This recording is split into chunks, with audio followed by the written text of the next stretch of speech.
Hello दोस्तों, आज new video की शुरुआत करने जा रहे हैं। आज हम आपको मैथ से चतुर्भुज विचलन टॉपिक पढ़ाने वाले हैं।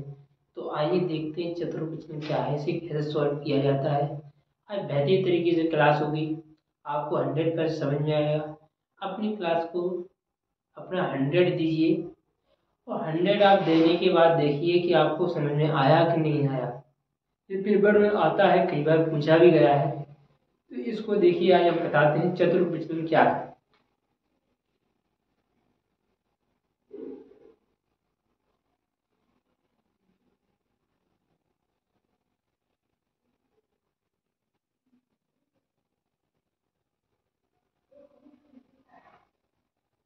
ठीक है ना, आज का टॉपिक क्या है, चतुर्भुज विचलन। ठीक है, चतुर्भुज विचलन का फॉर्मूला क्या होता है, हमारी हम देखते हैं। चतुर्भुज विचलन का फॉर्मूला Q3 माइनस Q1 बटे 2, ये फॉर्मूला होता है। अब इस फॉर्मूला, अब देखिए सवाल, फिर इसके आगे बढ़ेंगे अपन बढ़िया कायदे से, पहले सवाल की ओर बढ़ेंगे। जब तक अपने पास सवाल नहीं होगा तो अपन का क्या करें, कुछ भी नहीं कर पाएंगे।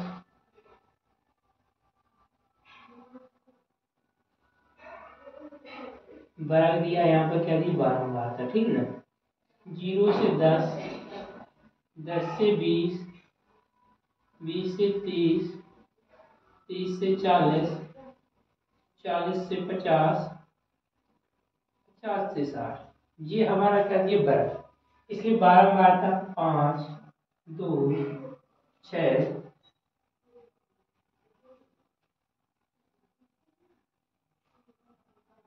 3,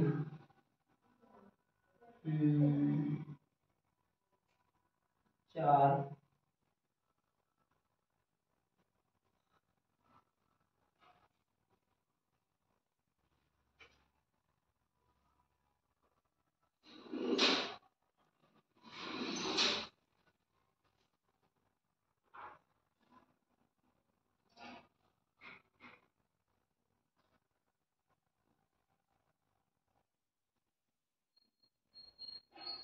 ये हमारा क्या है, सवाल। क्या है ये हमारा, क्या है, सवाल। आइए हम देखते हैं सवाल में क्या होता है। ये हमारे क्या है, फॉर्मूला है, क्या है, चतुर्भुज का। क्या है, चतुर्भुज का। आपने माध्यिका पढ़ चुके हैं। ये क्वेश्चन समझ लो माध्यिका ही है। क्या है ये क्वेश्चन, माध्यिका ही है। अपन को इसे माध्यिका की ही तौर पर सॉल्व करना है। देखो इसमें क्या है, माध्यिका में अपन यूज करते थे n/2। क्या करते थे, n/2। ठीक है, मतलब n का मान कहाँ से निकालते थे, बारंबारता को पूरा निकाला जाता था कि बारंबारता को टोटल किया तो अपना n का मान निकल के आता था। लेकिन अब इसके स्थान पर मैं यूज क्या करेंगे, बताते हैं। इसके स्थान पर करेंगे n+1/4। क्या करेंगे, n+1/4। ये होगा Q1 के लिए, तो Q3 के लिए होगा n+/4, 3n+1/4। क्या होगा, 3n+1/4। ये क्या हुआ, Q3 के लिए, ये होगा Q1 के लिए। मतलब Q1 के लिए इसमें n है, एक ही है n। Q3 में 3n हो गए। ठीक है, मतलब अब n का मान अपन क्या रखेंगे, यहाँ से मतलब जो आपका टोटल होगा उसे n के मान रखेंगे। ठीक है, अब इसमें एक फॉर्मूला लगता है, दोनों के लिए एक ही फॉर्मूला होता है। Q3 से अपन निकालेंगे n प्लस, यहाँ पर रखेंगे n माइनस सी गुणे आई बटे एफ। यही, अब यहाँ पर क्या रखते थे, n/2। क्या रखते थे, n/2। अपन यही तो था माध्यिका का फॉर्मूला। माध्यिका का फॉर्मूला क्या था, l+n/2 माइनस सी बटे एफ गुणे आई, यही फॉर्मूला था। लेकिन अब इस n/2 की जगह क्या रखेंगे, m रख देंगे। डायरेक्ट क्या रख देंगे, m रख देंगे। क्योंकि m इसलिए रखते हैं क्योंकि अपन को दो बार क्या रखना है, एक बार, लेकिन अगर मानिए m ना रखोगे तो आपको क्या रखना पड़ेगा, n+1/4। दूसरी बार रखोगे 3n प्लस 1/4। इसलिए इन दोनों के लिए कॉमन मान लिया हमने m रखेंगे, इसकी जगह क्या रखेंगे m रखेंगे, जो इसका मान निकलेगा Q1 के लिए तो हम इसको रख लेंगे, Q3 का निकलेगा तो उसे यहाँ पर रख लेंगे। तो हम दो बार से सॉल्व करेंगे, जब यहाँ पर जैसे मान लीजिए हमें Q1 के लिए ले लिया, फिर Q3 के लिए लेंगे, जिससे दोनों मान निकलेंगे, Q3 का यहाँ रखेंगे, Q1 का यहाँ रखेंगे, इन दोनों को घटाएंगे, 2 से भाग दे देंगे, हमारा आंसर निकलेगा। आइए तो फिर आगे बढ़ते हैं, ठीक है, ठीक है ना। ये हमारा क्या हुआ सवाल है। अब आगे बढ़ेंगे। देखो यहाँ पर क्या दिया, सी दिया, सी दिया, तो सी के लिए क्या निकालना पड़ेगा अपन को, संचयी बारंबार। सी का मान निकालने के लिए अपन को क्या निकालना पड़ता है, संचयी बारंबारता निकालनी पड़ती। तो संचयी बारंबारता कैसे निकलती है, हमें बताया है माध्यता में। जो स्टूडेंट अभी पढ़ा नहीं है माध्यता को, वो चाहिए प्ले स्टोर में, प्ले स्टोर में सेकंड नंबर पे क्लास डी है माध्यता की, उसके पहले बहुलक की, उसके नीचे माध्यता तीसरे नंबर है समांतर माध्य की। तो आप तीनों क्लास देखिए, फिर इस क्लास को देखिए तो और बेहतर समझ में आएगा, ठीक है। तो बस सीएफ निकालिए, सीएफ कहाँ से निकलती है, 5 को जान देता है, देखो कितना रखें आप, 5 को 2 से ऐड कर दो तो कितना आ जाएगा 7, 7 को 6 से ऐड करेंगे तो क्या आ जाएगा 13 आएगा, 13 को 4 से ऐड करेंगे तो कितना आएगा 17 होगा, 17 को 5 से ऐड करेंगे तो कितना होगा, कितना हो जाएगा बताओ, 22 हो जाएगा, 22 को 8 से ऐड करेंगे तो कितना हो जाएगा 30 हो जाएगा, क्या होगा 30 हो जाएगा। मतलब कि आपको संचयी बारंबारता बनाने के लिए आप चाहे बढ़ते क्रम में बनाइए चाहे घटते क्रम में बनाइए, हमने क्या बनाई बढ़ते बढ़ते क्रम में बनाई, क्या बनाई बढ़ते क्रम, 5, 5 से बड़ा 7, 7 से बड़ा 13, 13 से बड़ा 14, 17, 17 से बड़ा 22, 22 से बड़ा 30। तो हमारा n का मान कितना आया 30 आ गया। मतलब यही तो है पूरा टोटल, मतलब बारंबारता का ही टोटल तो है 30। तो अब हम अपने सबसे पहले लिखेंगे, अब यहाँ पे बढ़ेंगे हम अपनी सवाल की ओर, क्या बढ़ेगी सवाल की ओर, ठीक है ना। अब इसको हम थोड़ा मिटाएंगे, थोड़ा समझने के लिए यहाँ पर लिखा गया था।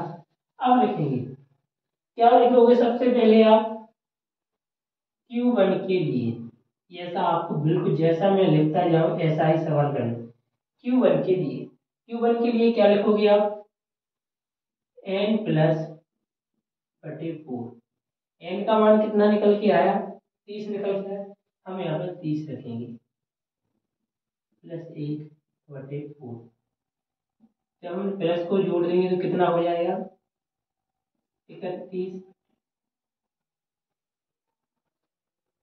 7 चौको कितना होता है 28 होता है।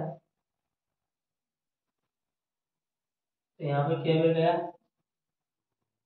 7 बार गया, बचा कितना 3, तो फिर हो जाएगा 30, तो फिर कितने आ जाएगा 7 बार, फिर बचा कितना 2, तो फिर कितनी बार हो जाएगा 20 है ना, तो 4 पंचे 20, तो कितने 7 दशमलव कितना आया 75 आया, कितना आया 7.75।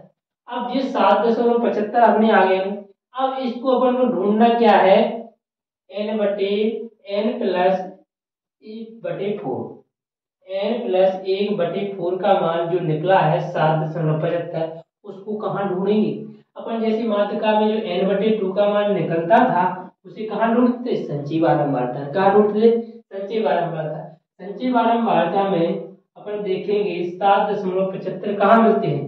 देखो 1 से 5 तक गिनती पढ़ेंगे तो 7.75 आएगी, नहीं आएगी।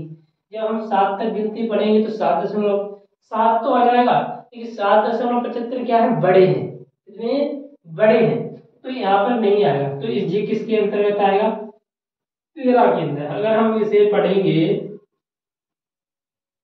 1 से 13 तक गिनती पढ़ेंगे तो एक बार 7.75 आएगा, क्योंकि 7 में आता नहीं है, 8 से क्या है छोटा है 7 से बड़ा है, तो इन दोनों के बीच में आ रहा है, लेकिन मतलब आ तो रहा है किसके 13 के अंतर्गत आ रहा है कि नहीं आ रहा है। तो हमने इसको ले लिया, जब हमने इसको डिब्बे में बंद कर लिया तो हमें सभी मान चाहिए जी वाले, इसको वहां पर लिखेंगे कि नहीं लिखेंगे, या फॉर्मूला लिखेंगे, क्या लिखेंगे Q1 बराबर L प्लस M सी बटे एफ गुणे आई, यही सब फॉर्मूला है ना, लिखो। अब एल का मान यहाँ से कितना निकल के आया, 20 निकल के आया, 20 लिख लेंगे, प्लस एम का मान कितना निकल गया 7.75, कितना माइनस सी का मान कितना है, इससे ऊपर देखो 7 है, 7 लिख लेंगे, बटे एफ का मान कितना है, देखो 6 इसके सामने वाली संख्या होती है, ठीक है ना, तो यहाँ पर कितना लिख लेंगे 6। सी का मान कहाँ से निकाला है, जो इसके जस्ट ऊपर वाली संख्या होती है, जो संख्या में मिला है मेरा 7.75, क्योंकि जस्ट ऊपर वाली से 13 के अंतर्गत मिला, इसकी जस्ट ऊपर वाली संख्या कितनी है 7, उसे बोलते हैं सी का मान। क्या बोलते हैं, सी का मान। इसे बोलते हैं एफ का मान, इसे बोलते हैं एल का मान। अब देखो बच्चा हमारा क्या आई का मान, आई का मान जो वर्ग दिया होता है, जिसमें जितने का डिस्टेंस होता है, अंतर होता है, उसे हम क्या बोलते हैं आई का मान। क्या बोलते हैं, आई का मान। तो आई का मान कितना है, 0 से 10 के बीच में 10 का डिफरेंस है, 10 से 20 के बीच में 10 का डिफरेंस है, 20 से 30 के बीच में 10 का, इसी प्रकार सभी में 10 का डिफरेंस है, इसलिए हमारा आई का मान क्या हो गया 10 हो जाता है। क्या होता है, आई का मान 10 होता है। अब आगे सॉल्व करेंगे, 7.75 में 7 चले जाएंगे, कितनी बचेंगी 0.75 गुणे 10 बटे 6 प्लस के 30, तो 30 20 लग जाएंगे जाके तक, और आगे बढ़ेंगे,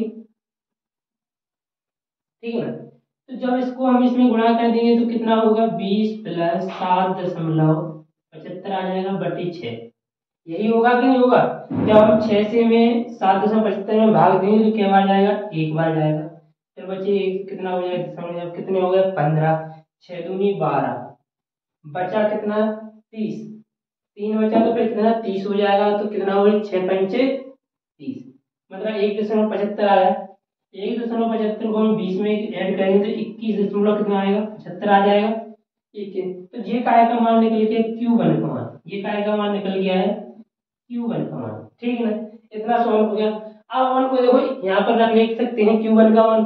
अब इसी प्रकार निकालेंगे अपन Q3 के, तो यहाँ पर लिखेंगे, इसको हम यहाँ मिटाते हैं, फिर लिखेंगे इसको जस्ट, हाँ अब लिखेंगे Q3 के लिए।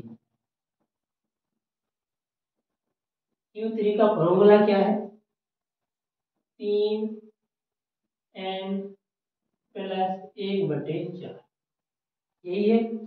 अब 3 तो ठीक है, हम जाके लिखेंगे, n का मान कितना है 30 है, 30 लिखेंगे,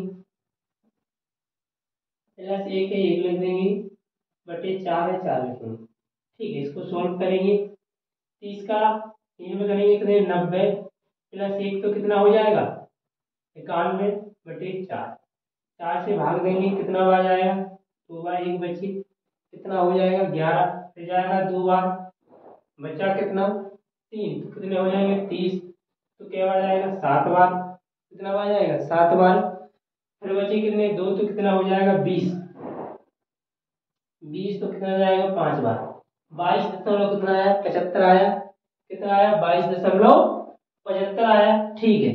अब इस मान को, जो मान निकल के आया 3n प्लस 1/4 का, बटे 4 का जो मान निकल के आया 22.75, वो किस संख्या में लिखना है, संचय बारंबारता में देखेंगे। तो संचय बारंबारता में देखो, आप देख सकते हो, हम यहाँ पर तो मिल रही है 22.75, लेकिन यहाँ पर मिल रहा है क्या 22 में मिल रहा है, नहीं मिल रहा, 22 से क्या बड़े हैं 75, तो यहाँ पर कहाँ पर आ जाएगा 30 के अंतर्गत आया, क्या 30 के अंतर्गत आया, ठीक है ना। इससे जस्ट ऊपर वाली संख्या क्या होगी अपनी C का मान, उसके सामने वाली कौन होगी F का मान, और यहाँ पर क्या होगा L, क्या होगा L का मान, ठीक है। अब देखो फॉर्मूला लिखें Q3 के लिए, L plus M minus C गुणे I बटे F, ठीक है ना। अब C अब तो अपना पहले से निकला है संचय बारंबारता, और अपन में जो 22.75 है वो किस संख्या के अंतर्गत मिल रहा है, 30 संख्या के अंतर्गत मिल रहा है, क्योंकि 0 से हम कितना 22 तक पढ़ेंगे गिनती, तो क्या अपना 0.75 आता है? नहीं आता है, लेकिन 22 तो आ जाता है। लेकिन 22 से बड़े कितने हैं? 22.75। तो ये जब हमें यह संख्या होती कहाँ तक? 23 तक, तो ये आ जाती। लेकिन ये क्या है? सीधी संख्या कौन सी? 30 वाली संख्या। तो कितना आएगा? 30 के अंतर्गत आ जाएगा। कितना? 30 के अंतर्गत। तो हम ठीक है। तो 30 के जस्ट ऊपर वाली संख्या क्या होती है? सी का मान। 30 के सामने वाली संख्या होती है एफ का मान। जो इसमें लो संख्या होती है उसे क्या बोलते हैं? एल का मान। तो रखेंगे एल का मान कितना है? 50 प्लस एम का मान कितना है? 22.75 माइनस सी का मान कितना निकल के आया? 22 निकल के आया, तो 22 रख लेंगे। ठीक है ना?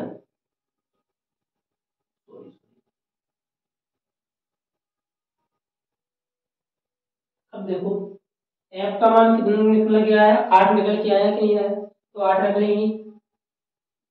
आई का मान कितना है? 10, क्योंकि जितने का डिफरेंस होता है बराबर में उसे क्या बोलते हैं? आई का मान बोलते हैं। ये सभी को पता है। सॉल्व करेंगे। 50 जागी का लिखेंगे। 22.75 में से 22 घटा दो, 0 से कितना बचा? 75। गुणा में 10 से 10 लिख लेंगे बटे 8 करेंगे गुणा, तो कितना हो जाएगा? 50 प्लस कितना हो जाएगा? 7.5 बटे 8। अब यहाँ से क्या है? अपन भाग देंगे। तो देखो 7 में तो भाग जाने वाला नहीं है, तो अपन क्या करेंगे? 0 रखेंगे। तो 0 रखेंगे तो क्या हो जाएगा? ये 75 हो जाएगा। कितना हो जाएगा? 75 हो जाएगा। तो कितने बार जाएगा? कितना हो? 8 9 72 होता है। कितना होता है? 8 9 72 होता है। 75 है तो बचे 3, 30 हो जाएंगे। 8 दूनी 16, 8 3 24, 3 बार जाएगा। कितनी बार है? 32 से ज्यादा हो रहा है तो 0 कितना आया? 93 आया। तो यहाँ पर हो जाएगा 50.93। यही हो गया हमारा। ये काय का मान हो गया? Q3 का। ये काय का मान हो गया? Q3 का मान। ठीक है ना? अब अपन को क्या फॉर्मूला क्या है अपन चतुर्विचलन के लिए? चतुर्विचलन का फॉर्मूला हमारा क्या है? हम यहाँ पर लिखें। फॉर्मूला क्या है चतुर्विचलन से? ठीक है ना? चतुर्विचलन का फॉर्मूला है Q3 माइनस Q1 बटे 2। यहाँ पर रखेंगे। Q3 का मान कितना निकल के आया? 50.93। ये निकल गया है। Q1 का मान कहाँ निकल के आया? 21.25 निकल गया है। 25 कर लो। इन्हें घटा देंगे। क्या करेंगे? घटा देंगे। घटाएंगे कि नहीं? अब देखो 13 में से 5 गए, क्या बचेंगे? 13 में से 5 चले गए तो कितने बचेंगे? 8। ये कितने हो जाए? 3। कितने हो जाए? 3। 9 में से 3 चले जाएंगे, कितने बचेंगे? कितने बचेंगे? 6। दशमलव जागी तक। 0 में से 1 चला जाएगा तो 10 में से 1 जाएगा तो कितना बचेगा? 9 बच जाएंगे। एक यहाँ पर जो है 3 हो जाएंगे। जब 5 में से 3 जाएंगे तो कितने बचेंगे? 2। कितने? 29.68 आ गया। इसमें 2 से भाग देंगे तो क्या बार जाएगा? 1 4 8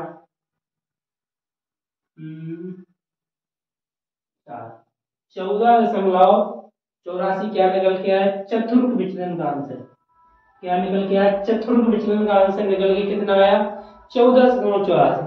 इस प्रकार से अपन को क्या पूरा सवाल करना है? क्या करना है? इसी प्रकार से क्या अपन को पूरा सवाल करना है। आगे बात समझ में? तो अपना क्या यहाँ पर लिख सकेंगे? आगे से लिखेंगे यहाँ पर चतुर्थ विचलन। चतुर्थ विचलन का क्या आंसर निकल के आया? 14.84। ये काय का मान निकल के आया? चतुर्थ विचलन। ठीक है, तो सभी लोग समझ गए कि नहीं समझ गए? अब इसमें क्या होता है? जिस प्रकार माध्य का है वैसा ही इसमें सब कुछ है। क्या है? वैसा ही। लेकिन यहाँ पर n/2 की जगह क्या आएगा?